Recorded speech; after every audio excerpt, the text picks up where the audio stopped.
Hey everybody.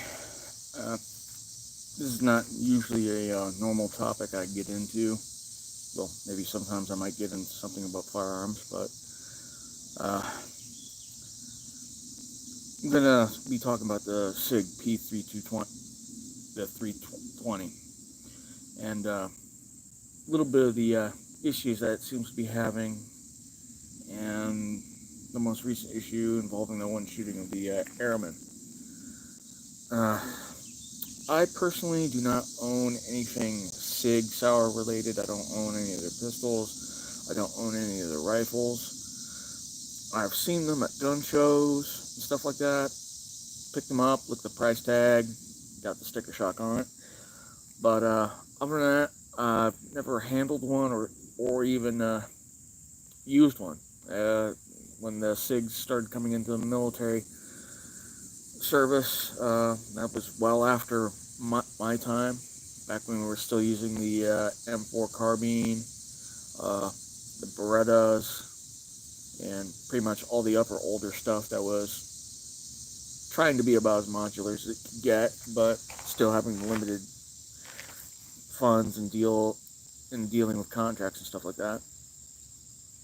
But the stuff where it concerns with the SIG firing uncommanded and stuff like that, and it causing injuries and even worse deaths, got me thinking about the situational awareness that we as infantrymen, like I was, the situational awareness that we needed to have about our weapons status when it came to having live ammunition on us or in the weapon.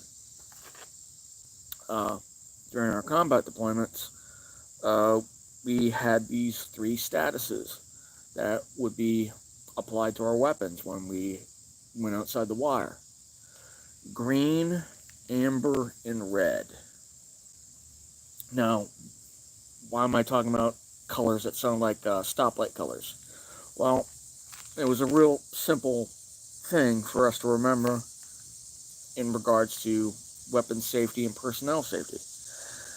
Green literally meant that we had a magazine or belt of ammunition that was loaded into the pistol, rifle, or light machine gun, or some of us were machine gunners, were loaded into the feed tray or into the magazine well while the weapon was on safe. Now, no charging handle was pulled back on the machine guns. No charging handle was pulled on the M4 carbines, and no slide was racked on our 9mm. It's just basically there's no bullet in the chamber. Just the magazine's loaded, feed tray's loaded and shut, but no bolt has been pulled back and rode forward around chambering it. So green was basically pretty safe. I mean, you had your ammo in, but it was safe. The next step was amber. Amber meaning we either pulled the charging handle back and then chambered around. Same thing with all our belt fed and with the handguns. Pulled back slide, made sure the slide went forward, put a round in the battery. The weapon was still on safe though, but there was a round in the chute ready to go if we were to pull the selector from safe to semi, or push the cross bolt across on the machine guns from safe to fire, or whatever with the handguns, safety catch and all that stuff. That's amber. Pretty much you're ready to go. Red is where things started changing. Red means we are about to shoot. We are about to put rounds downrange at a target or at an enemy. That being said, when your weapon status went to red, you changed that selector switch or that crossbolt safety over to fire. Same thing with the handguns. You took the safety off, and then you were able to shoot, whether in double action or single action, especially with the Berettas back then. That being said, you were ready to shoot. You were go out and ready to put holes in targets or holes in the enemy. Now, during that stage, we are always mindful of where we're shooting at. We're always minding muzzle awareness. Wherever that muzzle is at, wherever our fingers are at are on the trigger, we were mindful of what we were shooting at and what we were shooting beyond that. Now, here's the thing. Combat situations are different than being back here in garrison, or wherever you're at in civilian life, or as a cop here walking the beat and all the other stuff. At most, you really don't need to have a round in the chamber at all, in garrison at all. You should be walking around green. Basically, you've got your magazine fully loaded, but you don't have a round in the chamber. That would be the safest thing you can do as far as like carrying a handgun, especially if it's holstered. Now, if it's unholstered and you're doing patrols, you're pieing corners and stuff like that, I can understand being on amber and being on red. But any other time that gun is not in your hand and about to be pointed down range at a target or at another human being in a self-defense situation and stuff like that, or fighting for your life, that weapon should not be entirely loaded. Yeah, I know it probably goes against the saying how some people will say, well, if it's not loaded, it's not ready, you're going to get caught on the drop. Well, most people are not always going to find themselves in situations at all when it comes to being in a shooting situation or walking around with their gun. Now, mind you, I already know the issues with the SIG right now. It's got the loose slide from the receiver. There's issues with the trigger mechanisms and stuff like that, where things are just not too loose or they're out of spec, causing things to trip. But and then there's a whole other thing where people are like torture testing these things to see what can literally cause impacts, to cause fire out of battery or firing uncommanded.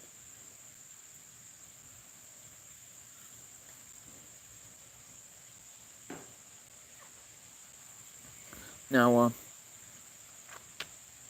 I don't know what's going on with like handgun training in the military right now, seeing as how I've been out for a considerable long period of time. But I don't understand why anybody that should be walking around with a service pistol should be walking around with it loaded with one in the tube. It just seems a little bit iffy these days. I mean, it's not smart, especially here in garrison, like here back stateside, on base and whatever. The likelihood of needing to freaking shoot somebody or respond in a self-defense situation, or unless you're actually going to the range for qualifications, under no situations should that firearm have ammunition in the tube. Maybe in the magazine, but that's it. And most other times when you're back at your main office or in your patrol station, whatever have you, you might as well lock and clear your freaking weapon and then reholster it. I mean, when I mean lock and clear, I mean put the weapon back on safe, rack the slide back, make sure that live round pops out, and freaking, well, hold up. Let me get this a little correct. One, eject the magazine, place the weapon on safe, lock and clear the slide to make sure that the round that was in there ejects out properly, and then when you see that it makes clear, you drop the slide back forward. That way the weapon is clear. And then you holster the damn weapon. Now, why can't that be done that way? I have no freaking clue. The military that I used to be in put a lot of emphasis on weapon safety. And now that it's been a couple of years since we've pulled out of Afghanistan and Iraq, it seems like any goddamn idiot that is given a sidearm or anything like that has completely forgotten the principles of firearm safety. Do they need more training on it again, or Do they need more weapons familiarization? I mean, shit. Back in basic, before we actually started firing the weapons, we had to break them down and learn everything about their parts before we even went to basic rifle marksmanship. So, yeah, I still can't believe there are people still defending SIG after somebody has died, and I cannot even believe now that there has been an official arrest of another service member in correlation to this incident. It sounds like somebody's either biting, well, pardon the pun, but this fits. Someone is biting the bullet for SIG. So not only do you have a dead airman, you're about to have a junior enlisted airman take the bite for this one, and they're going to call it either negligent discharge or accidental discharge or negligence on the service member's part. So, either way, I mean, believe it or not, this can happen with most of your semi-automatic pistols. And even so, it can even happen with your old school and new school revolvers. If they don't have that little safety bar that pops up in between the firing pin and the hammer, then, yeah, I know that, Maverick. They were saying that the guy had holstered his M17 or M18 in his holster, and then for some whatever reason, he's got one of those modular holsters that slides off the panel that is on his leg, and he put it on the table, and apparently, while still in that holster portion, pointed it at himself, and then for whatever reason, it went off uncommanded, thus killing that one dude. So, I don't know if there was some sort of like weird magical tension in the holster itself, holding things at bay, like some weird, like some magical grenade pouch that was holding the spoon together by sheer strength of Velcro until somebody just tapped it. But either way, it comes down to this.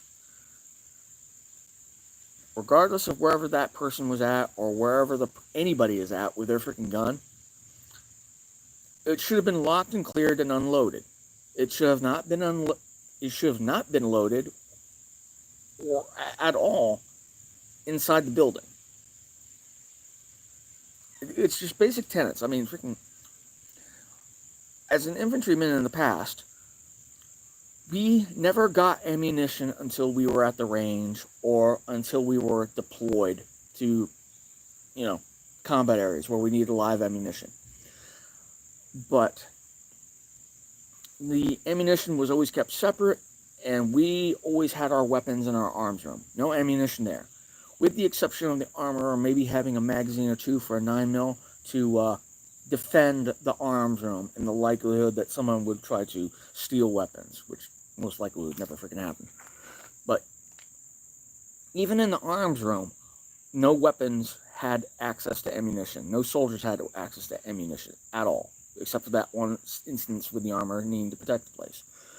But other than that, the arms room was like a dry county in the South. No ammo. No possibility of somebody going postal. Or doing something stupid like negligent discharge by fooling around with firearm and ammo. And in all truth, like I said, this could happen to any other semi-automatic weapon system out there. But this is all coming down to people, and basically now it's coming down to an entire firearm brand corporation who, for whatever reason, and I don't know who, probably somebody that sold their stars for contracts, decided to make sure that SIG got the contract for next generation weapon system and for handguns for the military. Which, quite honestly, I wish we still stuck with Beretta or went with Glock. Because last time I checked, I haven't heard of a Glock freaking shooting off uncommanded. At least I'm hoping, fingers crossed. And I've never seen anybody freaking cause a Beretta 92 to go off.